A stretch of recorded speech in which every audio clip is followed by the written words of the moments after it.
Une chronique 17 Louis II. Lorsque David fut établi dans sa maison, il dit à Nathan le prophète, « Voici, j'habite dans une maison de cèdre, et l'arche de l'alliance de l'Éternel est sous une tente. » Nathan répondit à David, « Fais tout ce que tu as dans le cœur, car Dieu est avec toi. » La nuit suivante, la parole de Dieu fut adressée à Nathan.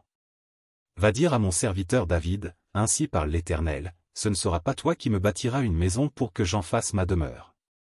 Car je n'ai point habité dans une maison depuis le jour où j'ai fait monter Israël jusqu'à ce jour, mais j'ai été de tente en tente et de demeure en demeure.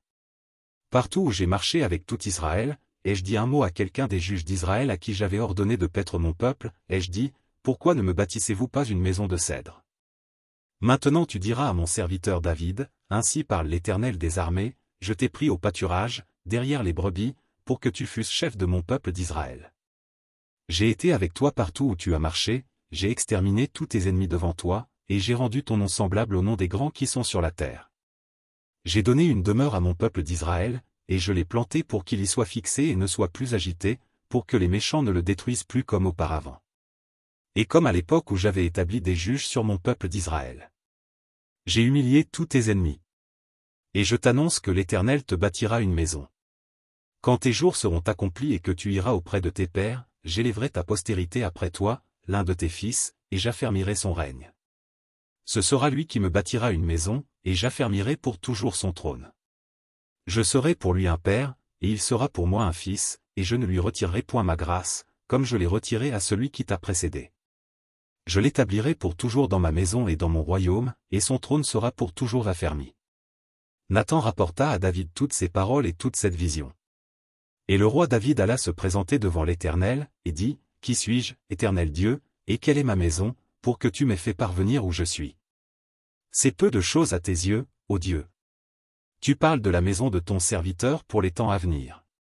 Et tu daignes porter les regards sur moi à la manière des hommes, toi qui es élevé, Éternel Dieu. Que pourrait te dire encore David sur la gloire accordée à ton serviteur? Tu connais ton serviteur. Ô Éternel. C'est à cause de ton serviteur, et selon ton cœur, que tu as fait toutes ces grandes choses, pour les lui révéler. Ô Éternel. Nul n'est semblable à toi et il n'y a point d'autre Dieu que toi, d'après tout ce que nous avons entendu de nos oreilles.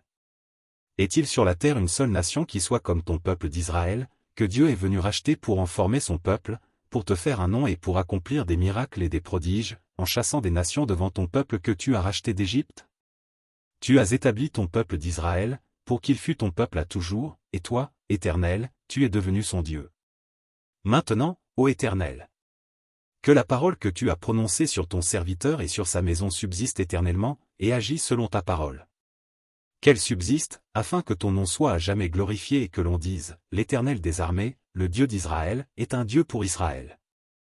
Et que la maison de David, ton serviteur, soit affermie devant toi. Car toi-même, ô mon Dieu, tu as révélé à ton serviteur que tu lui bâtirais une maison. C'est pourquoi ton serviteur a osé prier devant toi. Maintenant, ô Éternel, tu es Dieu, et tu as annoncé cette grâce à ton serviteur. Veuille donc bénir la maison de ton serviteur, afin qu'elle subsiste à toujours devant toi. Car ce que tu bénis, ô Éternel, est béni pour l'éternité.